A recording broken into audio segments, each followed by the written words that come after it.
Boa noite a todos os nossos amigos ouvintes do vlog do Conde Lope Villanueva. Desde já agradeço as inúmeras atuações que recebo e continuo me ajudando nesta empreitada para a gravação de novos conteúdos e inscreva-se neste canal. Eu gostaria de tecer alguns comentários sobre uma cena grotesca que eu vi no Instagram de um sujeito que se identifica como sedevacantista, ou pelo menos aparenta ser assim, em que ele queima alguns livros da Igreja Católica e em particular o Catecismo Amarelo de João Paulo II. O que eu poderia falar sobre o sedevacantismo? Muitas pessoas acreditam que o sedevacantismo seria uma espécie de cisma da Igreja. Seria, na verdade, um movimento cismático. Mas eu particularmente discordo dessa definição, porque o sedevacantismo, na verdade, é uma heresia, e uma heresia muito perniciosa. E por que isso? Quando nós falamos dos cismáticos, e em particular dos ortodoxos, em nenhum momento eles negam o fato de que o Papa é o bispo de Roma e sucessor de Pedro. Sem dúvida, os ortodoxos reconhecem a primazia petrina, no entanto, eles, como defensores das igrejas autocéfalas dentro de um conceito conciliarista, tão somente recusam a supremacia da Igreja de Roma sobre as demais igrejas apostólicas. Basicamente, essa é a grande refutação, ou então a grande objeção cismática, por assim dizer, das igrejas ortodoxas, né? Mas o sedevacantismo consegue ser pior do que isso. Na verdade, eles decretam, basicamente, que o papado está vacante, ou que os papas pós-conciliares seriam, na verdade, usurpadores e assim sucessivamente. E aqui nós temos vários problemas relacionados a esse tipo de declaração. Preliminarmente, o sedevacantismo nega a eclesiologia católica, porque a eclesiologia católica parte da ideia não somente da autoridade da sucessão apostólica, como também da chefia papal.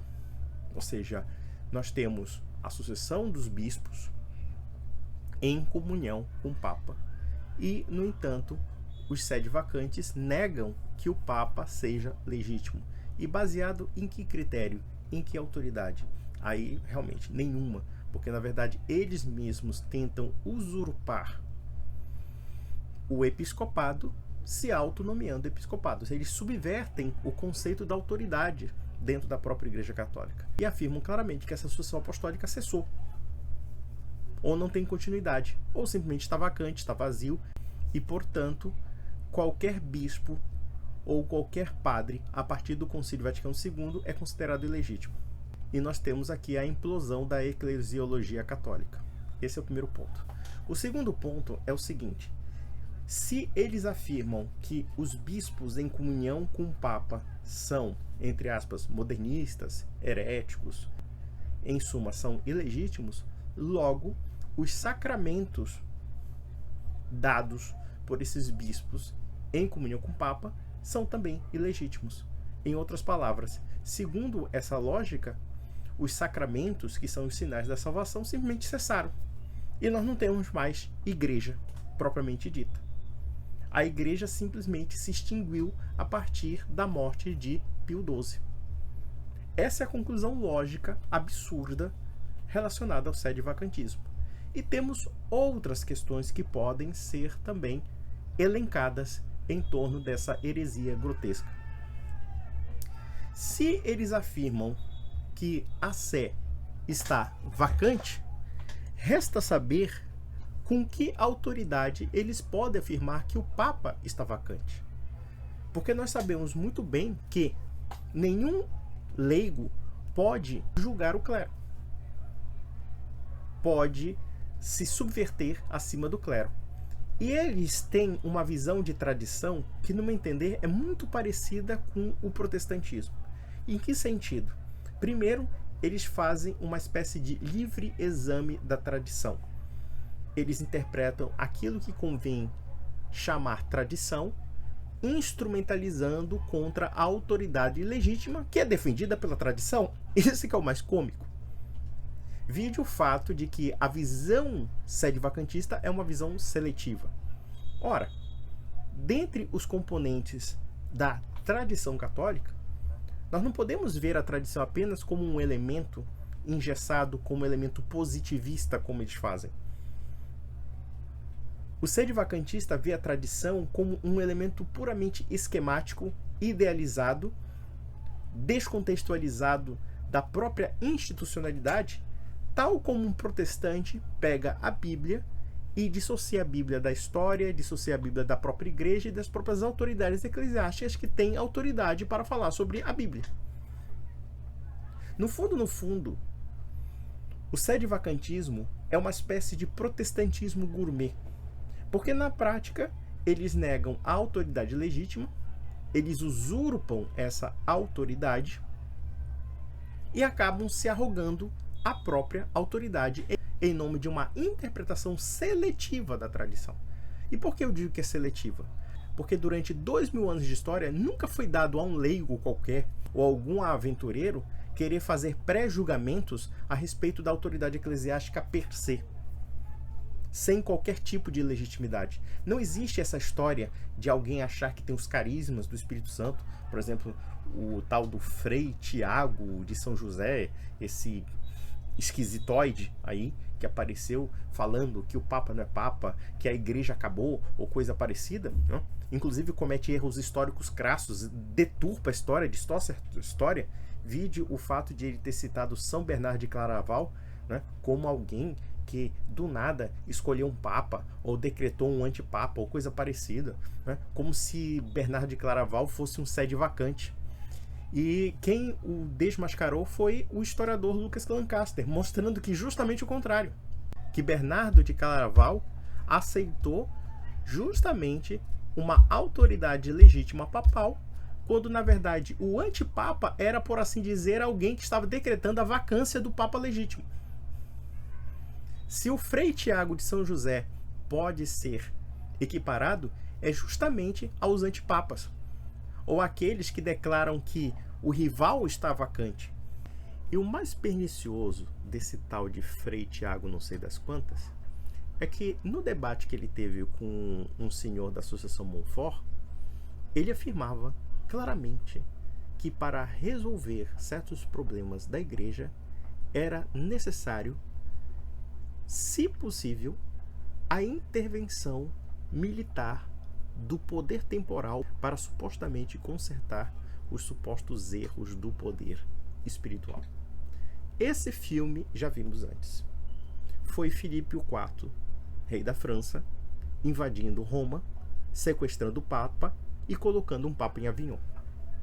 Foi Lutero escrevendo a Carta à Nobreza Alemã, isso foi uma carta mais ou menos de 1520, em que ele falava a mesma coisa, que para resolver os problemas da igreja é preciso uma intervenção estatal, ou melhor, do poder secular, ou seja, da potestas contra a autoritas da igreja.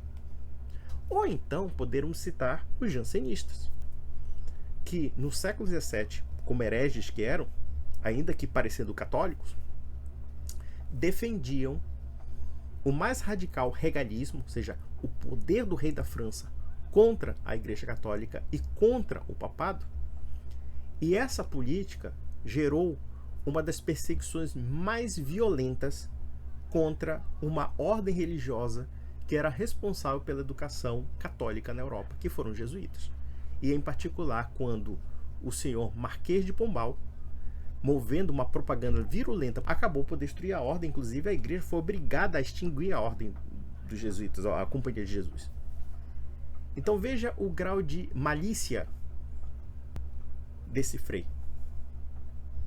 Em outras palavras, para resolver os problemas da igreja é preciso pedir que a polícia resolva. É preciso pedir para que o Estado resolva.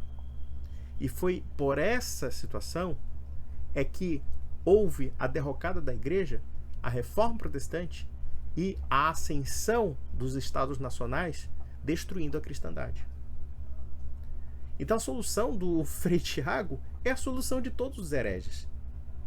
Como eles acham, evidentemente, que o poder do clero está corrompido, então nós vamos consertar o poder do clero subjugando o clero pelo Estado.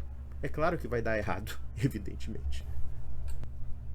E eu pergunto, quem deu as credenciais para o senhor Frei Tiago, não sei das quantas, que é um herege e está excomungado, para prejulgar, destronar ou fazer qualquer juízo temerário sobre o magistério da igreja?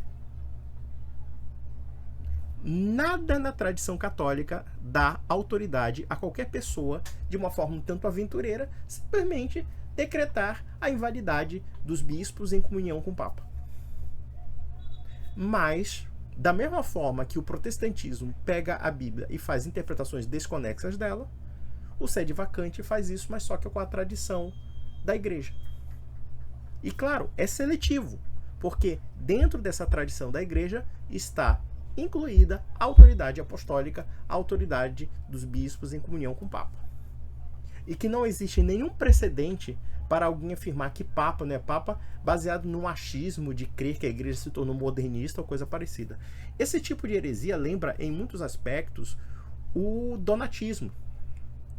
E para quem não sabe, o donatismo foi uma heresia em que alguns bispos que foram perseguidos na época do Império Romano e voltaram à ativa depois de terem apostatado momentaneamente o paganismo e depois voltado à igreja, os donatistas diziam que eles não poderiam ministrar mais os sacramentos. E a igreja disse, não, se eles estão no estado clerical, eles podem sim. Agora vejam a proeza do sedevacantismo. Os sedevacantes simplesmente demitem todos os bispos do estado clerical, o papa do estado clerical, baseado num palpite que eles tiram do que eles chamam de tradição. Como se a tradição não tivesse um elemento de dinamismo e de continuidade. É como se, de repente, de uma hora para outra, a missão de Nosso Senhor falhou, fracassou.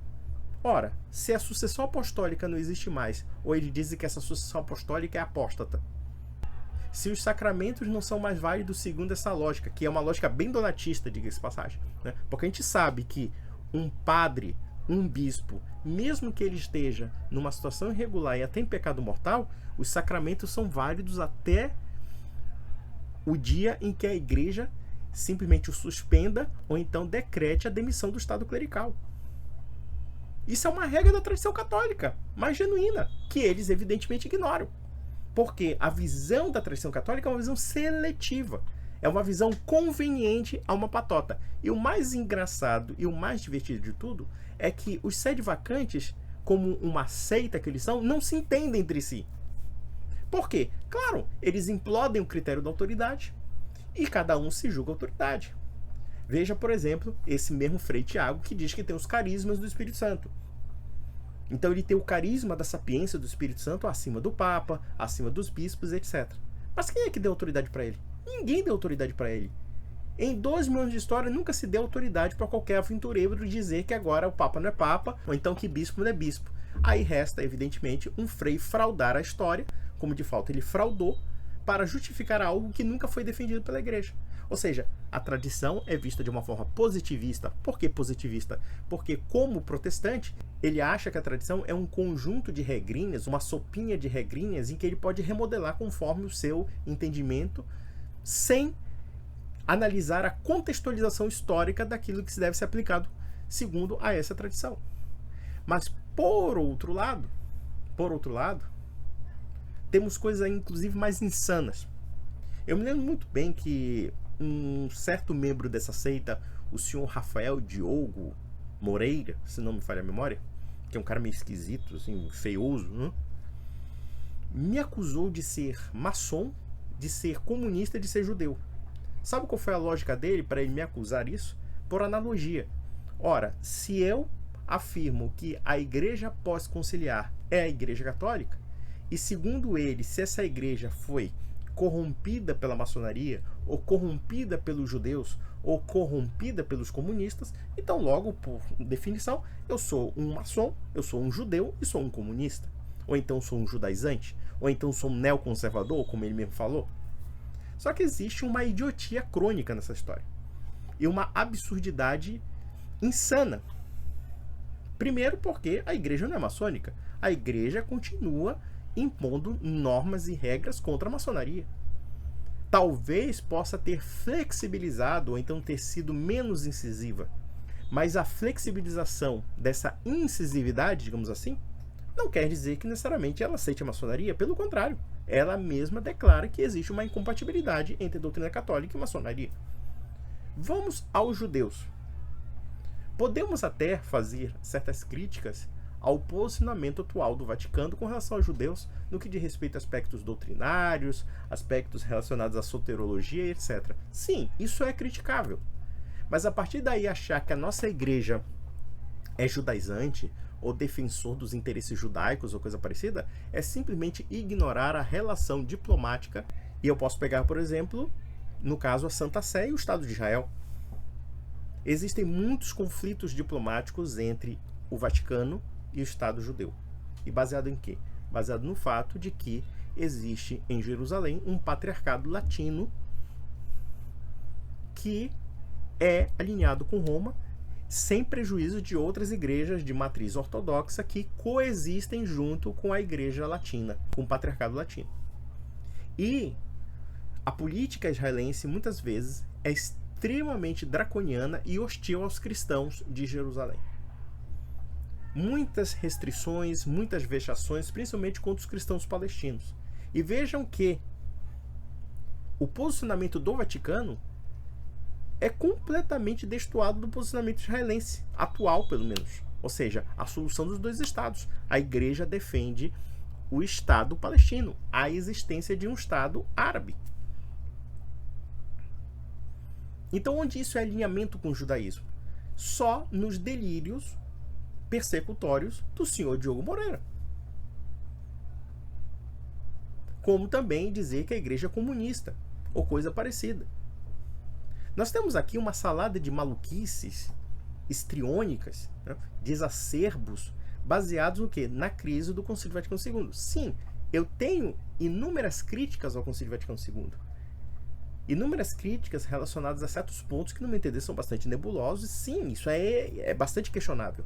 Mas, a partir daí, achar que, por conta da minha conclusão, eu pressupor que já não temos mais Papa, eu pressupor que já não temos mais sacramentos, eu pressupor que a missa de Paulo VI é inválida, eu pressupor que os sacramentos são inválidos, vai uma distância muito profunda. Porque eu, sim, sou obediente ao Papa, sou obediente aos bispos, sou obediente aos padres.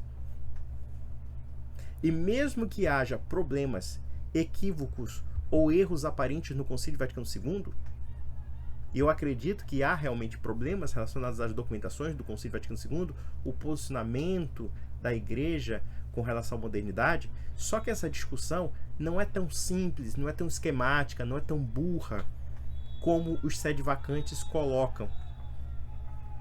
Como se a tradição fosse um elemento engessado. Como se a tradição não tivesse o seu dinamismo para se adaptar a novas realidades.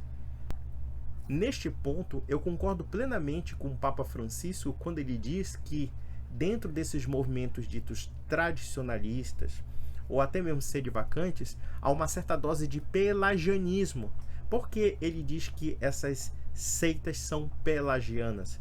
Porque eles não têm confiança no propósito salvífico da igreja e eles acham que, por si próprios, através de uma pretensa intelectualidade ou uma pretensa interpretação da tradição, eles vão salvar a igreja da crise.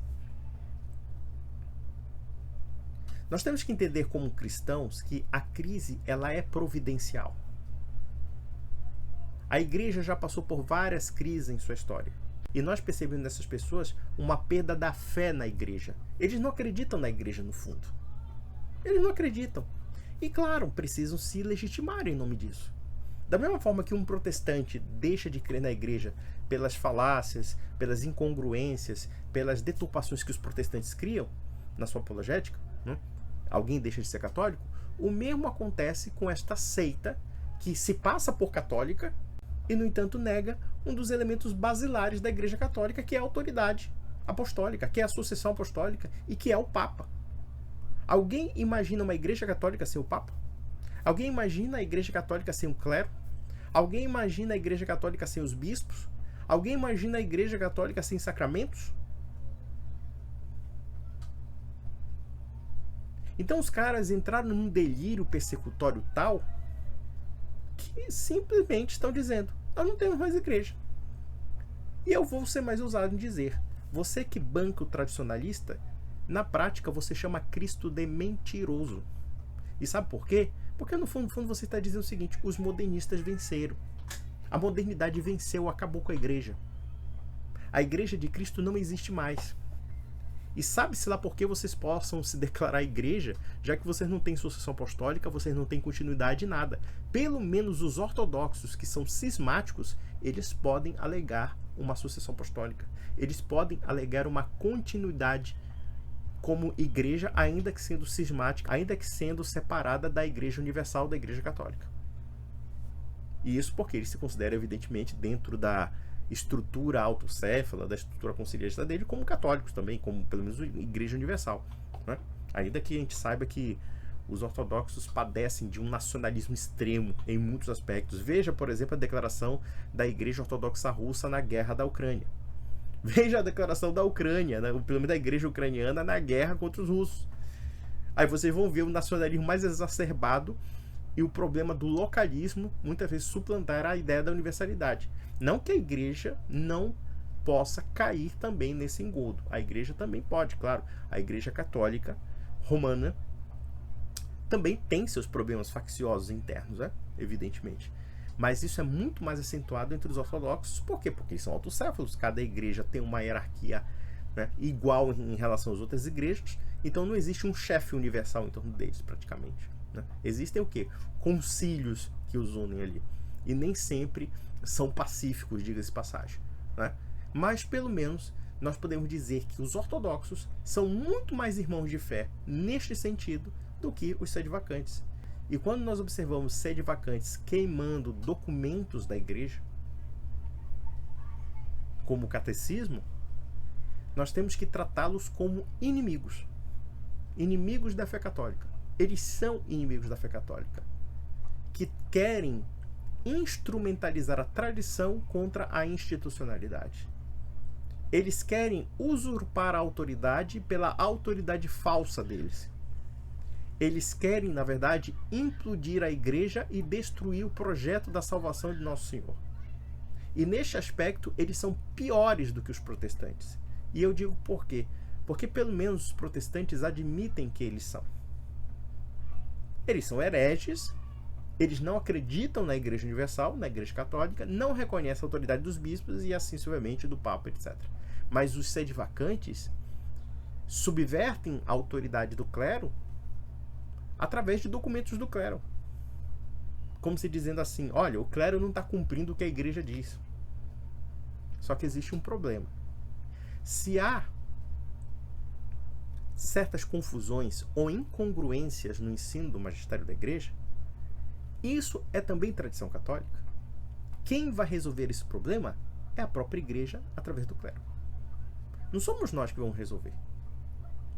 Se existe confusão no Concílio Vaticano II, se o Concílio Vaticano II tomou um rumo que pode parecer errado,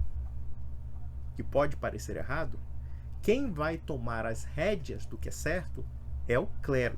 Não é um aventureirozinho como o seu Rafael Diogo Moreira, não é um outro lá, esse tal de José Henrique, que tocou fogo no catecismo, não é, por exemplo, esse palhaço travestido de frei chamado Tiago de São José das Quantas, que na verdade é o Savonarola de YouTube,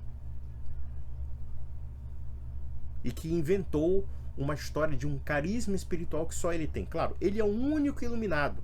O Espírito Santo já não atua mais na igreja, tá? Você que, por exemplo, vai comungar na igreja todos os domingos, você pode ter certeza, acabou para você, você não tem mais salvação, tá? Você foi batizado lá na igreja, dançou. Se você, sei lá, foi batizado segundo o Concílio Vaticano II, na lógica desses malucos, o seu batismo pode ser até questionado. Seu casamento pode ser questionado, todos os sacramentos podem ser questionados. Por quê? Porque os reisões gostosões, bonitões, cuja autoridade é nula dentro da igreja, agora dizem que ninguém tem mais autoridade na igreja. Sedevacantismo é heresia e das piores.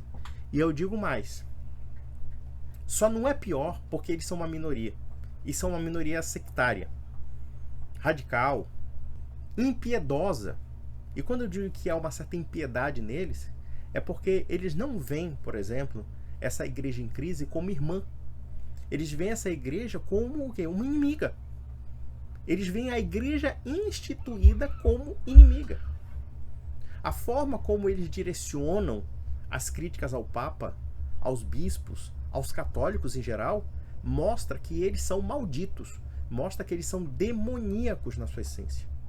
E isso sem prejuízo, por exemplo, do Rafael Diogo Moreira aí, falando que, os judeus... Olha, tem muito sede vacante Red Thread que, se vivesse nos anos 30, certamente vestiria a farda da SS. Eu tenho certeza disso. Aliás, como de fato aconteceu. Teve grupos católicos radicais de tendência antissemita sectária que vestiram a farda da Alemanha nacional socialista. Por acaso, quem governou a Eslováquia na época da ocupação da Tchecoslováquia? Foi o senhor padre Józef Tiso. Como também nós tivemos o regime Ustache do senhor Ante Pavelić, que era católico, entre aspas, porque aquilo ali não pode se dizer que é católico. Ou então, o senhor De Grelle, que era do partido rexista belga, era dito católico, mas estava lá com a farda da SS, farda de nazista, pô. Perseguindo minorias étnicas, entre os quais os judeus, deportando para campos de concentração. Esse é o tipo de gente. E olha que o Papa Pio XII foi responsável pela salvação de centenas de milhares de judeus na Europa. E, no entanto, nós percebemos esse ranço antissemita, radical, sectário, que defende as piores incongruências totalitárias que destoam do caráter universalista da igreja. E veja, por exemplo, o caso do Papa Francisco. O Papa Francisco é atacado duramente pelos nacionalistas europeus, pelos extremistas europeus, justamente porque ele é um defensor do imigrante. Eu até estava conversando com um amigo meu católico da Europa, em que a imprensa, ou pelo menos parte dela, demoniza os muçulmanos. Demoniza. Trata os muçulmanos como se fossem bichos, como se fossem animais. E mesmo que eu não concorde com o Islã, mesmo que eu seja refratário ao Islã, muitos dos islâmicos que fogem para a Europa estão fugindo da guerra, estão fugindo da fome, estão fugindo da perseguição, estão fugindo da matança e assim sucessivamente. E uma das poucas vozes que, de fato, defendem essas pessoas que estão desamparadas é a da Igreja Católica e, em particular, do Papa Francisco. Ninguém está questionando aqui se, de repente, os governos europeus devam ou não ter uma certa seletividade no recebimento dos imigrantes. Mas ninguém discute o fato de que, por que essas pessoas de países pobres estão indo para os países ricos? E aqui nós temos um outro aspecto. Existe sim uma relação de espoliação de muitos países ricos contra países pobres. Veja a política, por exemplo, da Síria, em que potências ocidentais financiaram a guerra civil contra a Síria. E muitos desses sírios saíram dos seus países e foram para a Europa e foram para vários lugares do mundo. Aí sabe o que acontece? Fecha-se as portas para eles.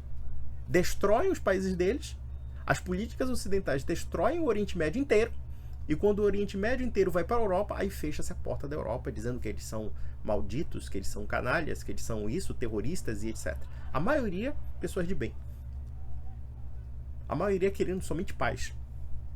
Achando que o Islã vai dominar a Europa. Para com isso. Vai dominar nada.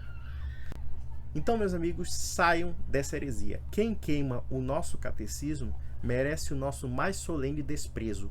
E se eles se dizem católicos, nós os denunciamos. É uma fraude.